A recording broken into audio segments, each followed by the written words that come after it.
We will now hear an address by His Excellency Barack Obama, President of the United States of America, and I request protocol to escort His Excellency.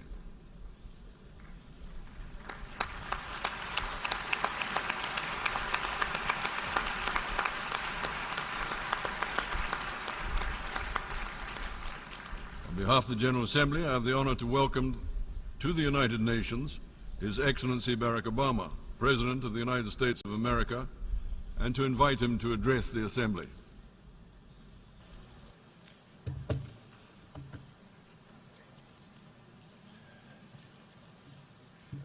Mr. President, Mr. Secretary General, fellow delegates, ladies and gentlemen, as I address this hall as President for the final time, let me recount the progress that we've made these last 8 years. From the depths of the greatest financial crisis of our time, we coordinated our response to avoid further catastrophe and return the global economy to growth. We've taken away terrorist safe havens, strengthened the non-proliferation regime, resolved the Iranian nuclear issue through diplomacy. We opened relations with Cuba, helped Colombia end Latin America's longest war. And we welcome a democratically elected leader of Myanmar to this assembly. Our assistance is helping people feed themselves, care for the sick, power communities across Africa, and promote models of development rather than dependence. And we have made international institutions like the World Bank and the International Monetary Fund more representative, while establishing a framework to protect our planet from the ravages of climate change. This is important work. It has made a real difference in the lives of our people. And it could not have happened had we not worked together.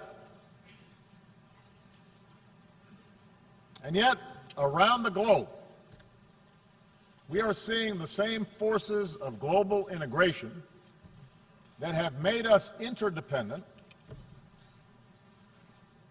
also expose deep fault lines in the existing international order. We see it in the headlines every day. Around the world, refugees flow across borders in flight from brutal conflict.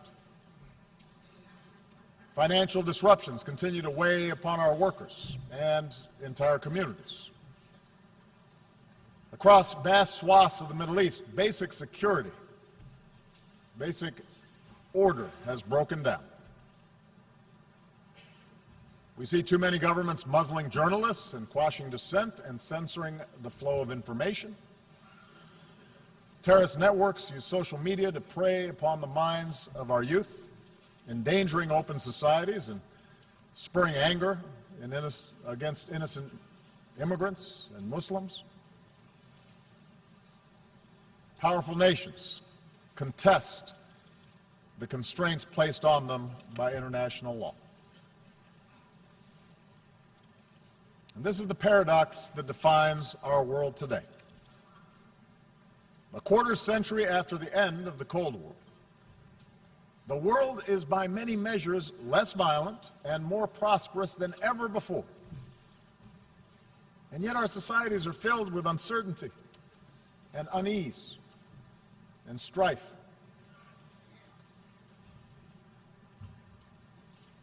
Despite enormous progress, as people lose trust in institutions, governing becomes more difficult, and tensions between nations become more quick to surface. And so I believe that at this moment, we all face a choice. We can choose to press forward with a better model of cooperation and integration, or we can retreat into a world sharply divided and ultimately in conflict along age-old lines of nation and tribe and race and religion. I want to suggest to you today that we must go forward and not backward. I believe that as imperfect as they are, the principles of open markets and accountable governance, of democracy and human rights and international law that we have forged remain the firmest foundation for human progress in this century. I make this argument not based on theory or ideology, but on facts.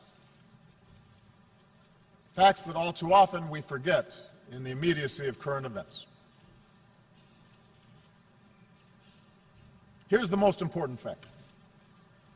The integration of our global economy has made life better for billions of men, women, and children.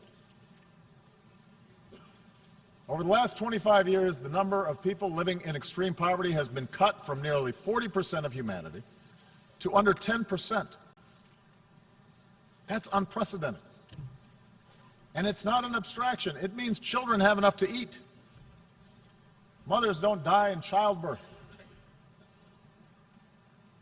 Meanwhile, cracking the genetic code promises to cure diseases that have plagued us for centuries.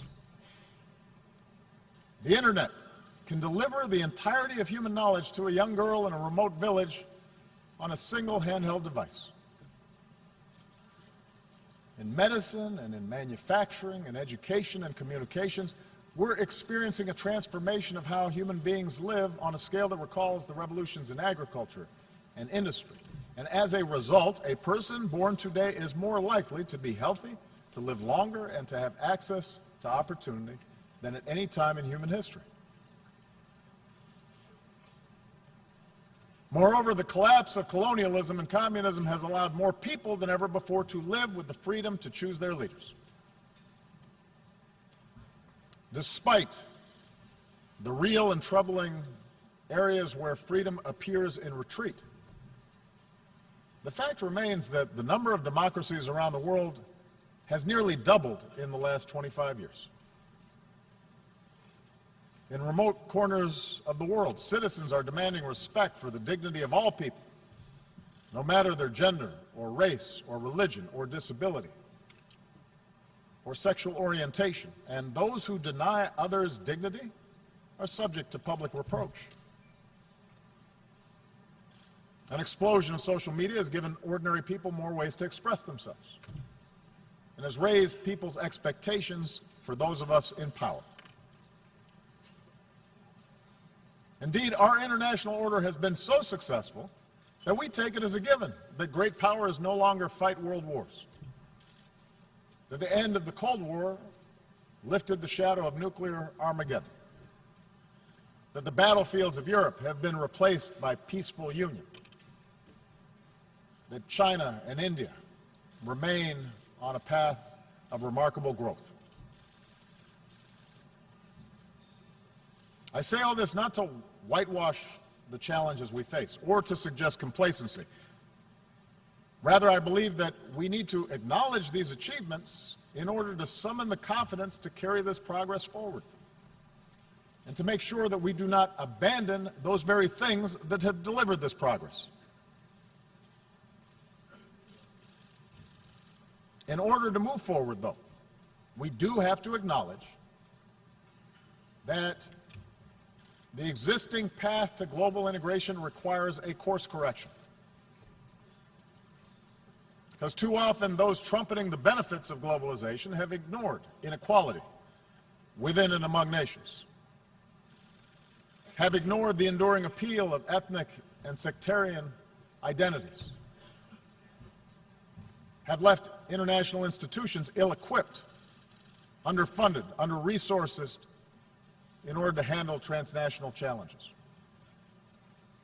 And as these real problems have been neglected, alternative visions of the world have pressed forward, both in the wealthiest countries and in the poorest. Religious fundamentalism, the politics of ethnicity or tribe or sect, aggressive nationalism,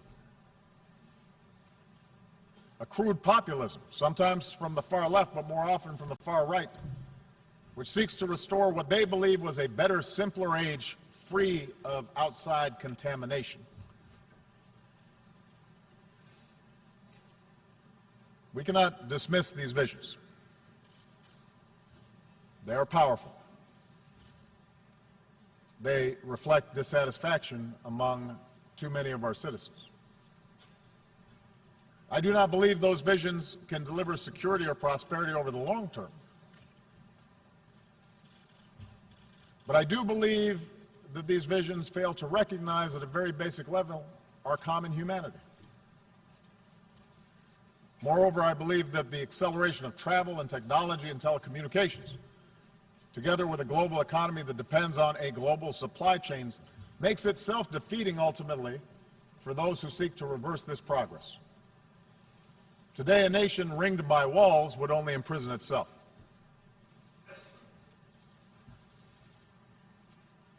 So the answer cannot be a simple rejection of global integration.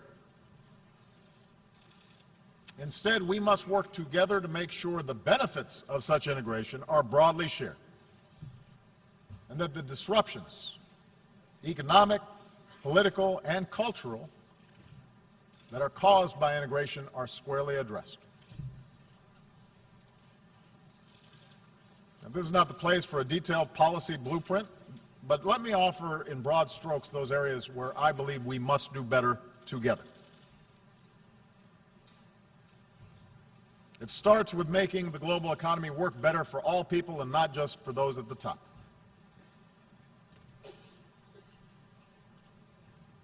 While open markets, capitalism have raised standards of living around the globe, globalization combined with rapid progress in technology has also weakened the position of workers and their ability to secure a decent wage. In advanced economies like my own, unions have been undermined, and many manufacturing jobs have disappeared. Often, those who benefit most from globalization have used their political power to further undermine the position of workers. In developing countries, labor organizations have often been suppressed, and the growth of the middle class has been held back by corruption and underinvestment. Mercantilist policies pursued by governments with export-driven models threaten to undermine the consensus that underpins global trade. And meanwhile, global capital is too often unaccountable. Nearly $8 trillion stashed away in tax havens, and a shadow banking system that grows beyond the reach of effective oversight. A world in which 1% of humanity controls as much wealth as the other 99% will never be stable. I understand that the gaps between rich and poor are not new, but just as the child in a slum today can see the skyscraper nearby, technology now allows any person with a smartphone to see how the most privileged among us live and the contrast between their own lives and others. Expectations rise then, faster than governments can deliver, and a pervasive sense of injustice undermines people's faith in the system. So how do we fix this imbalance? We cannot unwind integration any more than we can stuff technology back into a box, nor can we look to failed models of the past. If we start resorting to trade wars, market-distorting subsidies, beggar-thy-neighbor policies, an over-reliance on natural resources instead of innovation, these approaches will make us poorer collectively, and they are more likely to lead to conflict. And the stark contrast between, say, the success of the Republic of Korea and the wasteland of North Korea shows that central planned control of the economy is a dead end. But I do believe there's another path, one that fuels growth and innovation and offers the clearest route to individual opportunity and national success. It does not require succumbing to a soulless capitalism that benefits only the few, but rather recognizes that economies are more successful when we close the gap between rich and poor, and growth is broadly based. And that means respecting the rights of workers so they can organize into independent unions and earn a living wage. It means investing in our people, their skills, their education, their capacity to take an idea and turn it into a business. It means strengthening the safety net that protects our people from hardship and allows them to take more risks, to look for a new job or start a new venture. These are the policies that I've pursued here in the United States, and with clear results. American businesses have created now 15 million new jobs. After the recession, the top 1% of Americans were capturing more than 90% of income growth, but today that's down to about half. Last year, poverty in this country fell at the fastest rate in nearly 50 years. And with further investment in infrastructure and early childhood education and basic research, I'm confident that such progress will continue. So just as I've pursued these measures here at home, so has the United States worked with many nations to curb the excesses of capitalism, not to punish wealth, but to prevent repeated crises that can destroy it.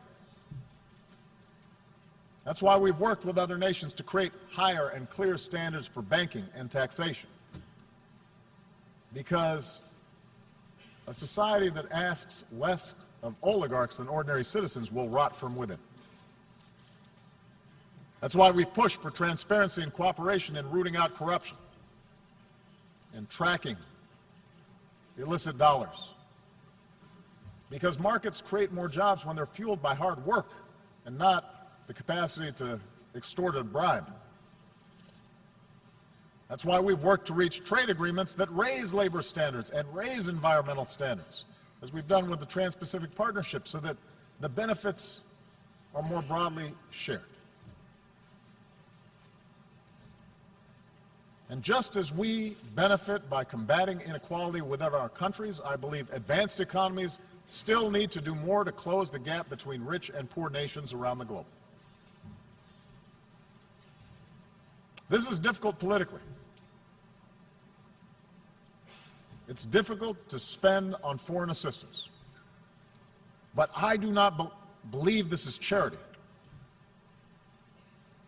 For the small fraction of what we spent at war in Iraq, we could support institutions so that fragile states don't collapse in the first place, and invest in emerging economies that become markets for our goods. It's not just the right thing to do, it's the smart thing to do. And that's why we need to follow through on our efforts to combat climate change. If we don't act boldly, the bill that could come due will be mass migrations and cities submerged and nations displaced and food supplies decimated and conflicts born of despair. The Paris Agreement gives us a framework to act, but only if we scale up our ambition, and there must be a sense of urgency about bringing the agreement into force and helping poorer countries leapfrog destructive forms of energy. So for the wealthiest countries, a green climate fund should only be the beginning. We need to invest in research and provide market incentives to develop new technologies and then make these technologies accessible and affordable for poorer countries. And only then can we continue lifting all people up from poverty without condemning our children to a planet beyond their capacity to repair. So, we need new models for the global marketplace, models that are inclusive and sustainable. And in the same way, we need models of governance that are inclusive and accountable to ordinary people. I recognize not every country in this hall is going to follow the same model of governance. I do not think that America can or should impose our system of government on other countries. But there appears to be a growing contest between authoritarianism and liberalism right now. And I want everybody to understand, I am not neutral in that contest. I believe in a liberal political order. An order built not just through elections and representative government, but also through respect for human rights and civil society and independent judiciaries and the rule of law. I know that some countries which now recognize the power of free markets still reject the model of free societies. And perhaps those of us who have been promoting democracy feel somewhat discouraged since the end of the Cold War, because we've learned that liberal democracy will not just wash across the globe in a single wave. It turns out building accountable institutions is hard work, the work of generations. The gains are often fragile. Sometimes we take one step forward and then 2 steps back. In countries held together by borders drawn by colonial powers, with ethnic enclaves and tribal divisions, politics and elections can sometimes appear to be a zero-sum game. And so, given the difficulty in forging true democracy in the face of these pressures, it's no surprise that some argue the future favors the strong man, a top-down model, rather than strong democratic institutions. But I believe this thinking is wrong. I believe the road of true democracy remains the better path. I believe that in the 21st century, economies can only grow to a certain point until they need to open up, because entrepreneurs need to access information in order to invent. Young people need a global education in order to thrive. Independent media needs to check the abuses of power. Without this evolution, ultimately expectations of people will not be met. Suppression and stagnation will set in. And history shows that strong men are then left with 2 paths. Permanent crackdown, which sparks strife at home, or scapegoating enemies abroad, which can lead to war.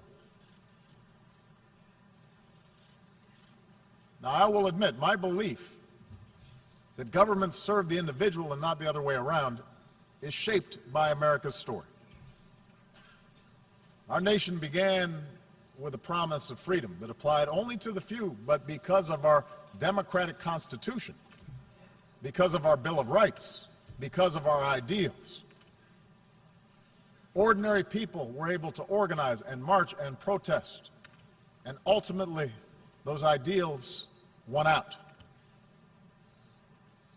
Opened doors for women and minorities and workers in ways that made our economy more productive and turned our diversity into a strength. That gave innovators the chance to transform every area of human endeavor. That made it possible for someone like me to be elected President of the United States.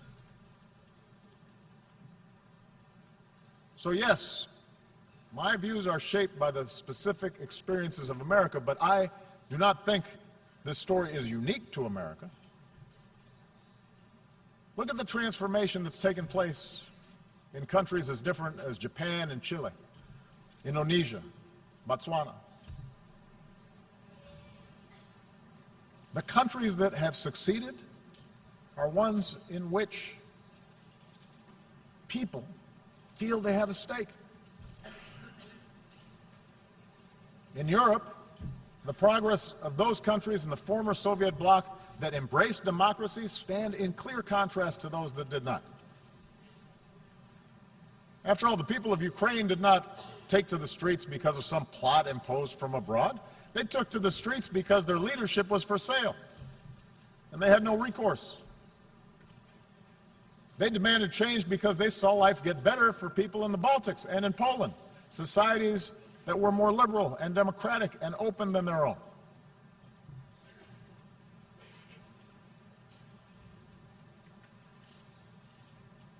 So those of us who believe in democracy, we need to speak out forcefully because both the facts and history, I believe, are on our side. That doesn't mean democracies are without flaws. It does mean that the cure for what ails our democracies is greater engagement by our citizens, not less. Yes, in America, there is too much money in politics, too much entrenched partisanship, too little participation by citizens, in part because of a patchwork of laws that makes it harder to vote. In Europe, a well-intentioned Brussels often became too isolated from the normal push and pull of national politics.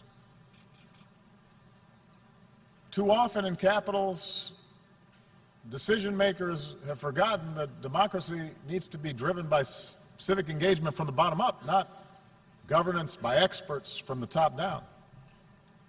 And so these are real problems. And as leaders of democratic governments make the case for democracy abroad, we better strive harder to set a better example at home. Moreover, every country will organize its government informed by centuries of history and the circumstances of geography and the deeply held beliefs of its people. So I recognize a traditional society may value unity and cohesion more than a diverse country like my own, which was founded upon what at the time was a radical idea, the idea of the liberty of individual human beings, endowed with certain God-given rights.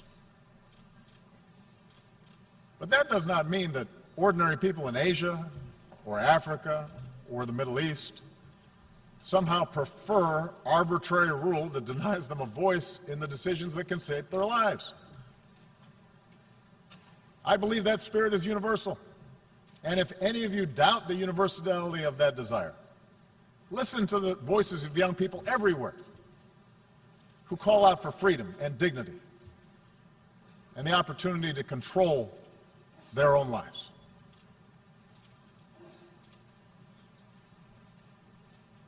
This leads me to the third thing we need to do. We must reject any forms of fundamentalism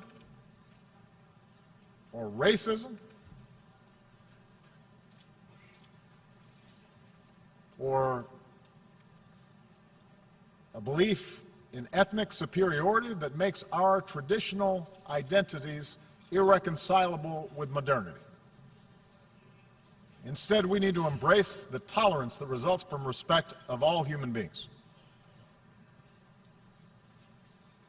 It's a truism that global integration has led to a collision of cultures.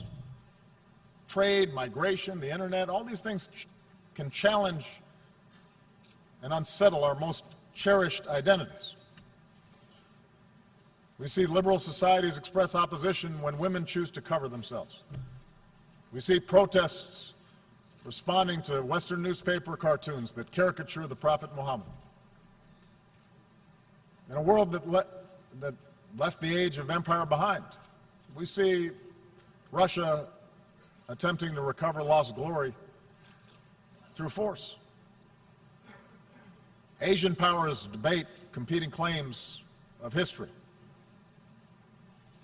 And in Europe and the United States, you see people wrestle with concerns about immigration and changing demographics, and suggesting that somehow people who look different are corrupting the character of our countries. Now, there's no easy answer for resolving all these social forces, and we must respect the meaning that people draw from their own traditions, from their religion, from their ethnicity, from their sense of nationhood. But I do not believe progress is possible if our desire to preserve our identities gives way to an impulse to dehumanize or dominate another group. If our religion leads us to persecute those of another faith, if we jail or beat people who are gay, if our traditions lead us to prevent girls from going to school, if we discriminate on the basis of race or tribe or ethnicity, then the fragile bonds of civilization will fray. The world is too small. We are too packed together. for us to be able to resort to those old ways of thinking. We see this mindset in too many parts of the Middle East. There, so much of the collapse in order has been fueled because leaders sought legitimacy not because of policies or programs, but by resorting to persecuting political opposition or demonizing other religious sects, by narrowing the public space to the mosque, where in too many places perversions of a great faith were tolerated. And these forces built up for years and are now at work helping to fuel both Syria's tragic civil war and the mindless medieval menace of ISIL. The mindset of sectarianism and extremism and bloodletting and retribution that has been taking place will not be quickly reversed. And if we are honest, we understand that no external power is going to be able to force different religious communities or ethnic communities to coexist for long. But I do believe we have to be honest about the nature of these conflicts. And our international community must continue to work with those who seek to build rather than to destroy. And there is a military component to that. It means being united and relentless in destroying networks like ISIL, which show no respect for human life. But it also means that in a place like Syria, where there is no ultimate military victory to be won, we're going to have to pursue the hard work of diplomacy that aims to stop the violence and deliver aid to those in need and support those who pursue a political settlement and can see those who are not like themselves as worthy of dignity and respect. Across the region's conflicts, we have to insist that all parties recognize a common humanity and that nations end proxy wars that fuel disorder. Because until basic questions are answered about how communities coexist, the embers of extremism will continue to burn, countless human beings will suffer, most of all in that region, but extremism will continue to be exported overseas. And the world is too small for us to simply be able to build a wall and prevent it from affecting our own societies. And what is true in the Middle East is true for all of us. Surely religious traditions can be honored and upheld while teaching young people science and math rather than intolerance. Surely we can sustain our unique traditions while giving women their full and rightful role in the politics and economics of a nation. Surely we can rally our nations to solidarity while recognizing equal treatment for all communities, whether it's a religious minority in Myanmar or an ethnic minority in Burundi or a racial minority right here in the United States. And surely Israelis and Palestinians will be better off if Palestinians reject incitement and recognize the legitimacy of Israel. But Israel recognizes that it cannot permanently occupy and settle Palestinian land.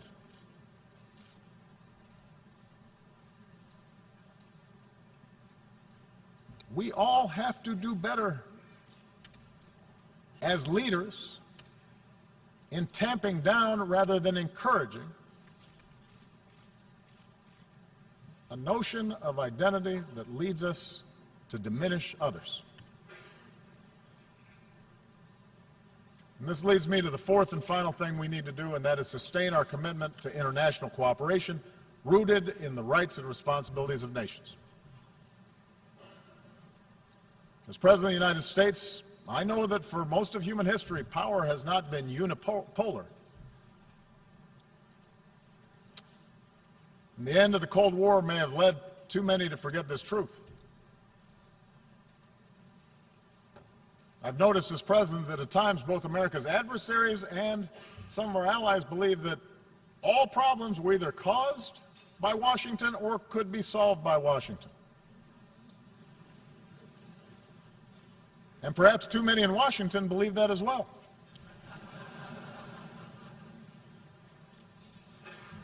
But I believe America has been a rare superpower in human history insofar as it has been willing to think beyond narrow self-interest. That while we've made our share of mistakes over these last 25 years, and I've acknowledged some, we have strived, sometimes at great sacrifice, to align better our actions with our ideals. And as a consequence, I believe we have been a force for good. We have secured allies. We've acted to protect the vulnerable. We've supported human rights and welcomed scrutiny of our own actions. We've bound our power to international laws and institutions. When we've made mistakes, we've tried to acknowledge them. We have worked to roll back poverty and hunger and disease beyond our borders, not just within our borders.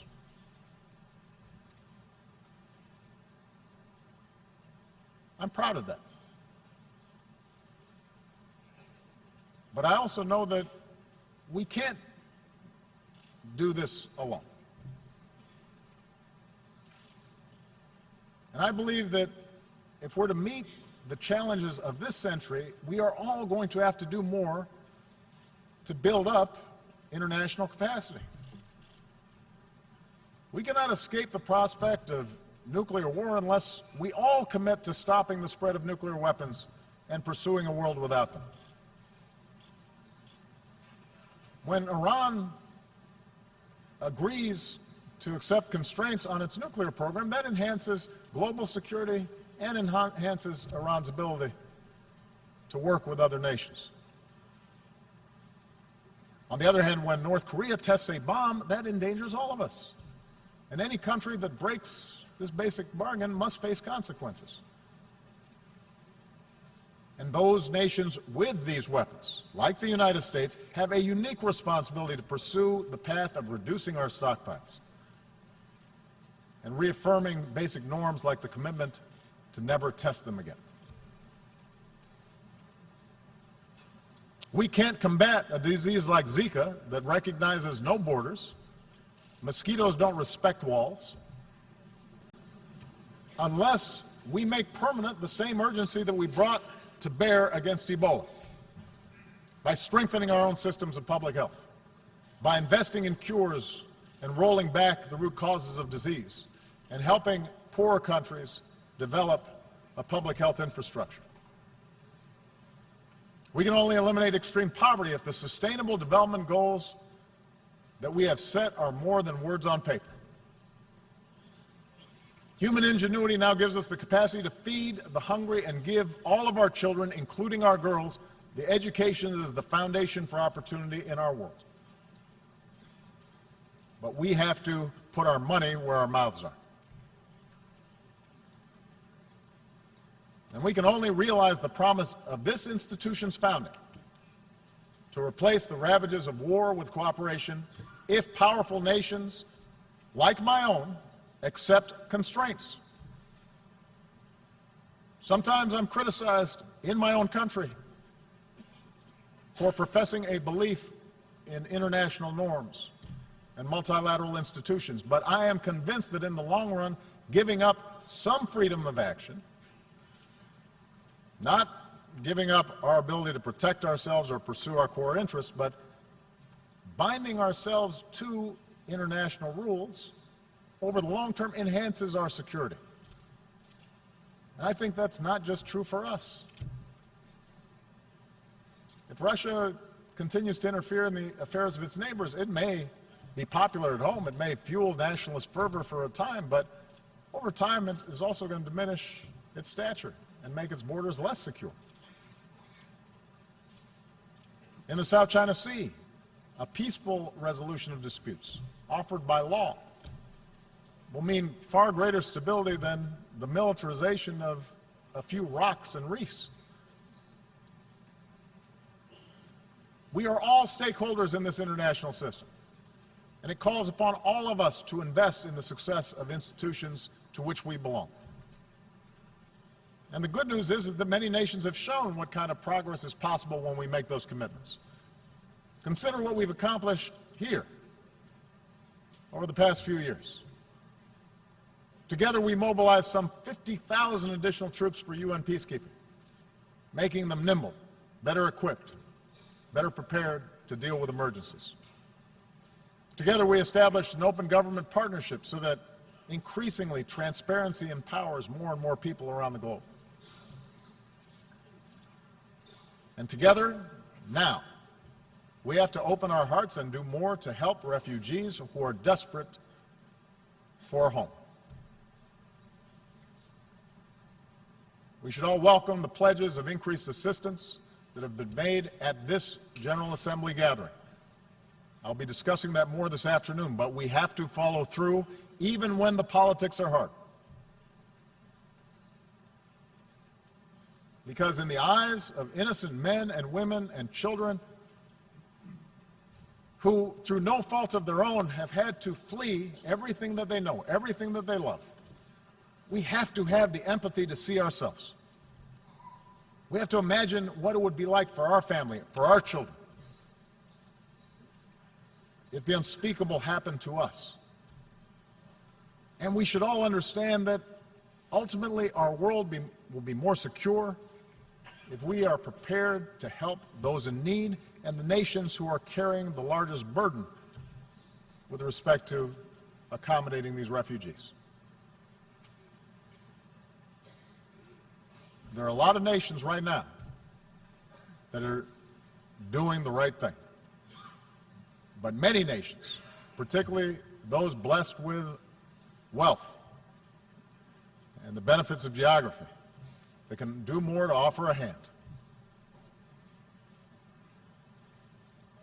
Even if they also insist that refugees who come to our countries have to do more to adopt to the customs and conventions of the communities that are now providing them a home.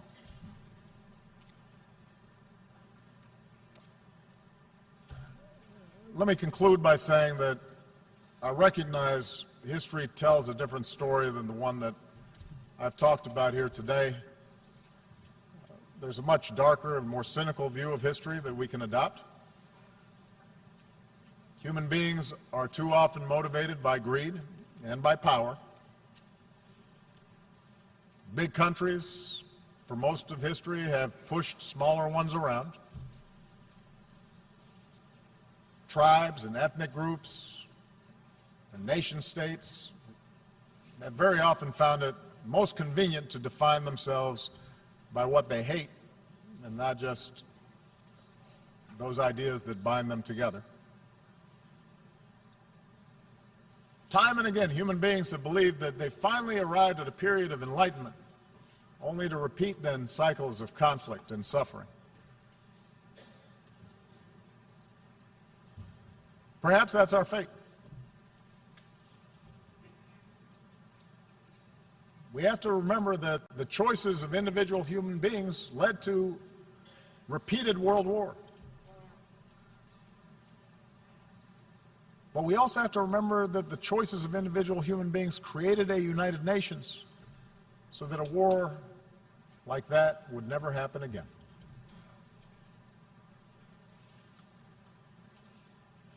Each of us, as leaders, each nation, can choose to reject those who appeal to our worst impulses and embrace those who appeal to our best. For we have shown that we can choose a better history. Sitting in a prison cell, a young Martin Luther King Jr. wrote that human progress never rolls on the wheels of inevitability. It comes through the tireless efforts of men willing to be co-workers with God. And during the course of these 8 years, as I've traveled to many of your nations, I have seen that spirit in our young people, who are more educated and more tolerant and more inclusive and more diverse and more creative than our generation, who are more empathetic and compassionate towards their fellow human beings than previous generations. And yes, some of that comes with the idealism of youth, but it also comes with young people's access to information about other peoples and places. An understanding unique in human history, that their future is bound with the fates of other human beings on the other side of the world. I think of the thousands of healthcare workers from around the world who volunteered to fight Ebola. I remember the young entrepreneurs I met who are now starting new businesses in Cuba. The parliamentarians who used to be, just a few years ago, political prisoners in Myanmar. I think of the girls who have braved taunts or violence just to go to school in Afghanistan. And the university students who started programs online to reject the extremism of organizations like ISIL. I draw strength from the young Americans, entrepreneurs, activists, soldiers, new citizens who are remaking our nation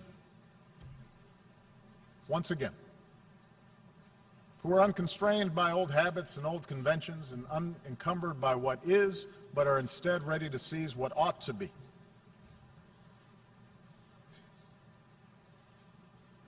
My own family is made up of the flesh and blood and traditions and cultures and faiths from a lot of different parts of the world. Just as America has been built by immigrants from every shore. And in my own life, in this country, and as president, I have learned that our identities do not have to be defined by putting someone else down, but can be enhanced by lifting somebody else up. That they don't have to be defined in opposition to others, but rather by a belief in liberty and equality and justice and fairness. And the embrace of these principles as universal doesn't weaken my particular pride, my particular love for America. It strengthens it. My belief that these ideals apply everywhere doesn't lessen my commitment to help those who look like me or pray as I do or pledge allegiance to my flag. But my faith in those principles does force me to expand my moral imagination and to recognize that I can best serve my own people. I can best look after my own daughters by making sure that my actions seek what is right for all people and all children and your daughters and your sons. This is what I believe, that all of us can be co-workers with God. And our leadership and our governments and this United Nations should reflect this irreducible truth. Thank you very much.